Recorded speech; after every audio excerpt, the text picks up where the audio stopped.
మా ఛానల్కి స్వాగతం. చూస్తున్న వీక్షకులకు ప్రేక్షకులకు ప్రియ కాల భైరవ భగవద్బంధువులకి స్వాగతం పలుకుతూ మమ్మల్ని ఎంతగానో ఆదరిస్తూ ఉండబడినటువంటి ప్రియ సోదర సోదరీమణులకు సనాతన ధర్మ సంరక్షకులకు జ్యోతిష్య అభిమానులకు గురువుల యొక్క ఆశీస్సులు అందరిపైన ఉండాలని అందరికీ శ్రీ కపాల కాళ భైరవ స్వామి ఆశీస్సుల చేత అందరూ నిండు నూరేళ్ల ఆయురారోగ్యాల చేత విద్యార్థులకు విద్య ఉద్యోగస్తులకు వ్యాపారస్తులకు వ్యాపార ఆకర్షణ ధనాకర్షణ కలిగి ఎవరికి ఎలాంటి కష్టాలు లేకుండా ఐశ్వర్యాన్ని ఆనందాన్ని కష్టపడే తత్వాన్ని ప్రసాదించాలని కాళభైరవ స్వామిని కోరుకుందాం.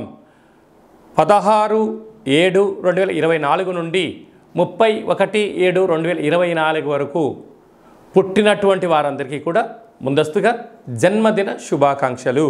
గతంలో వివాహం చేసుకున్న వారికి వివాహ వార్షికోత్సవ శుభాకాంక్షలు. ద్వాదశ రాశుల్లో గ్రహ గమనాల్ని వీక్షింపచేద్దాం.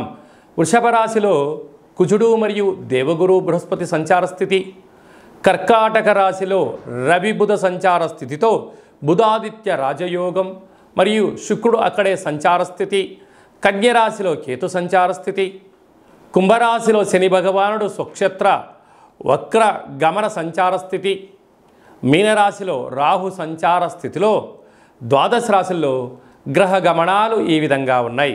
ధనుసు రాశి వారికి అర్ధాష్టమ రాహు సంచార స్థితి దోష కారణం చేత ఆషాఢమాస పూర్ణిమ ఆషాఢమాస బహుళాష్టమి సందర్భంగా ఎలాంటి విధి విధానాలు పాటించాలో ఈ వీడియోలో సవివరంగా సంపూర్ణంగా తెలుసుకుందాం. ధనుసు రాశిలో ఏ నక్షత్రాలు వస్తాయనగా పూర్వాషాఢ నక్షత్రంలోని 4 పాదాలు, మూలా నక్షత్రంలోని 4 పాదాలు, ఉత్తరాషాఢ నక్షత్రంలోని 1 పాదం కలిపితే ధనుసు రాశి అవడం జరుగుతుంది. చాలామందికి పుట్టినటువంటి కాల సమయంలో డేటా బర్త్లో లేనటువంటి కారణం వలన పేరు యొక్క మొదటి అక్షరాన్ని అనుసరిస్తూ రాశిని తెలుసుకునే ప్రయత్నం చేద్దాం.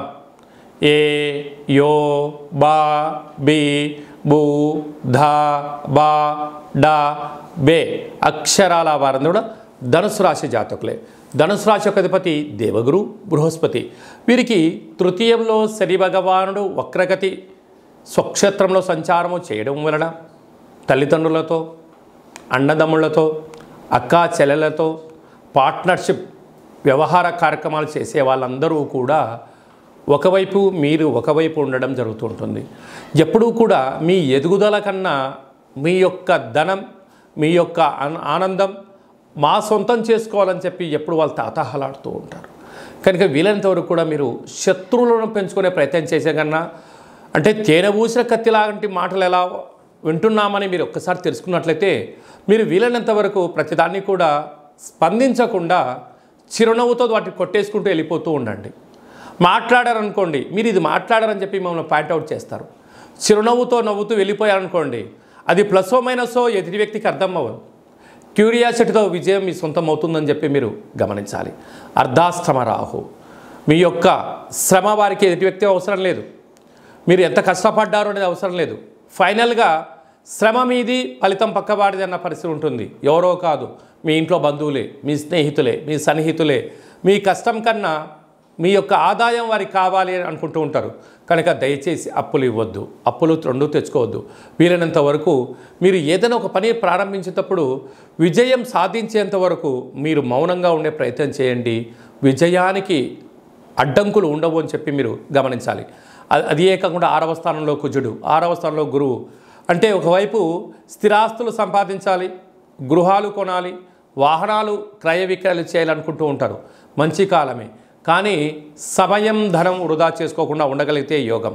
పోతే అష్టమ స్థానంలో ఆయుస్థానంలో రవి బుధుడు శుక్ర సంచార స్థితి ఉండడం వలన చిన్న చిన్న విషయాలను మీరు ఆవగింజను బుద్ధత్వంలో చూస్తే అది గుమ్మడికాయలా కనపడుతుంది.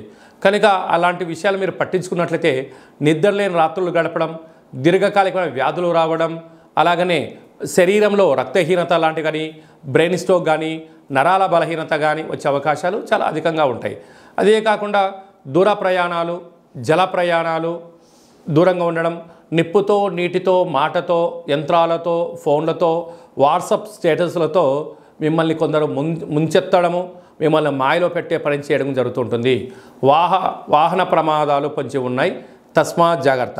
ఇలాంటి కాల సమయంలో మనకు ఆషాఢమాసం అనగానే అమ్మవారికి బోనం కార్యక్రమాలు చేస్తూ ఉంటాం కనుక ఒక ఎర్రటి గుమ్మడికాయలో కుష్మాండ దీపాన్ని ఏర్పాటు చేసుకొని ఇంట్లో నుంచి మేళతాళాల చేత అమ్మవారికి యథాశక్తిగా ఈ దీపాన్ని సమర్పించడం, గండ దీపాన్ని ఏర్పాటు చేయడం కష్టాలు తొలగిపోయి ఐశ్వర్యానికి స్వాగతం పలుకుతారు అని చెప్పి గమనించాలి.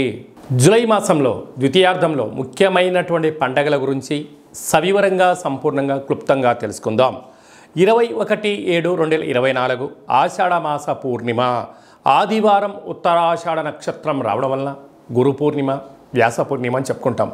గురువులకు, తల్లిదండ్రులకు మనకు మొట్టమొదటిసారిగా అక్షరాభ్యాసం నేర్పించినటువంటి గురువుల పేర్లు స్మరించుకోవడం, మన ఏదైనా వృత్తులలో, ఉద్యోగాల్లో, వ్యాపారాల్లో మనల్ని క్షేమానుగోరి మనల్ని ముందుకు తీసుకెళ్లి సలహాలు ఇచ్చే వారందరినీ కూడా ఆ రోజు గురుముఖత వారికి ఒక నమస్కారం తెలియచేసుకోవడం, వారిని కలవడం, వారితో ఆధ్యాత్మిక చర్చలు చేయడం వలన గురు యొక్క ఆశీస్సులు కలిగి ఉన్నతమైన స్థాయికి ఎదుగుతామని చెప్పి తెలుసుకోవాలి.